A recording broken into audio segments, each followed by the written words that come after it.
Mga kapuso, umabot na sa 6.8 billion pesos ang halaga ng mga na-recover na hinihinalang shabu sa mga baybayin sa Western Pangasinan.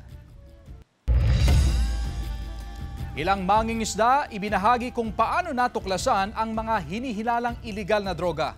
Tutukan sa ulat ni Jasmine Gabriel Galban.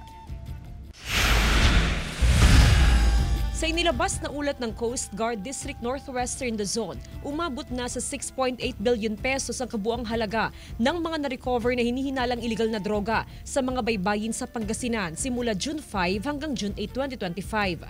Isa raw ito sa masasabing pinakamalaking maritime drug seizure sa bansa. Idineploy ng Philippine Coast Guard ang BRP Cabra at 2 high-speed response boat para paigtingin ang maritime patrol operation sa lugar.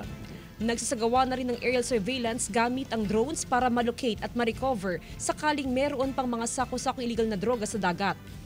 Ibinahagi naman ng ilang mangingisda ang kanila naging karanasan nang matuklasan ng mga hinihinalang iligal na droga sa baybaying sakop ng Bulinaw, Pangasinan.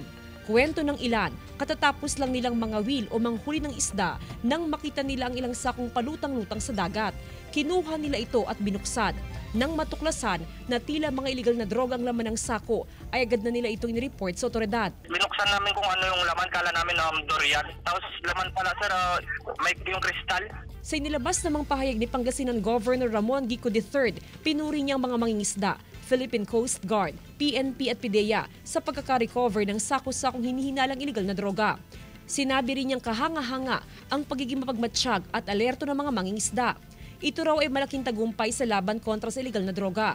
Umaapila ang gobernador sa kinauukulang ahensya na magsagawa ng malalimang investigasyon para malaman kung sino ang mga sangkot at dapat managot sa mga nakitang iligal na droga.